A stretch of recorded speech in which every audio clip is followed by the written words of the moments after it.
અને ઓફિસમાં એ લોકો શું કરતા હતા, ખોટી કંપની ઊભી કરી, આરઓસીમાં રજીસ્ટ્રેશન કરાવી અને પછી કેવાયસી પાસ કરીને બેંક અકાઉન્ટમાં કરંટ અકાઉન્ટ કંપનીઓના નામથી ખોલાવતા હતા. અને જે સાયબર ક્રાઇમ કરતી ગેંગો છે એમને પછી એ લોકો કમિશન ઉપર આ કરંટ અકાઉન્ટ આપતા હતા.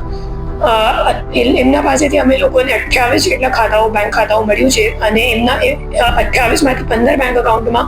અમે લોકોને સારા 16 કરોડ જેટલાનું ટ્રાન્ઝેક્શન અત્યાર સુધીમાં તપાસમાં સામે આવી ગયું છે.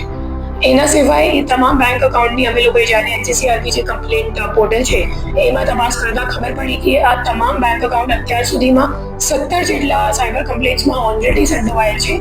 અને કુલ મળીને એ લોકોએ 8 કરોડ રૂપિયાની ઓલરેડી સાયબર ફ્રોડ,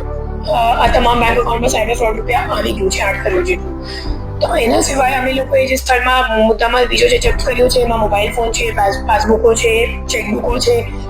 સીપીયુ છે, ઘણા બધા મોબાઈલ ફોન છે અને એના સિવાય 1 લાખ લગભગ 2 લાખ રૂપિયાનું અમે લોકોએ રોકડ પણ ત્યાં મેટાડોર ટ્રેડિંગ એકેડમીમાં મળ્યું હતું. અત્યાર સુધીમાં બંને કેસોમાં 4 આરોપીઓને ધરપકડ કરવામાં આવી ગયું છે અને બંને કેસોમાં અમે લોકોને 5 દિવસનું રિમાન્ડ કોર્ટથી મંજૂર થઈ ગયું છે.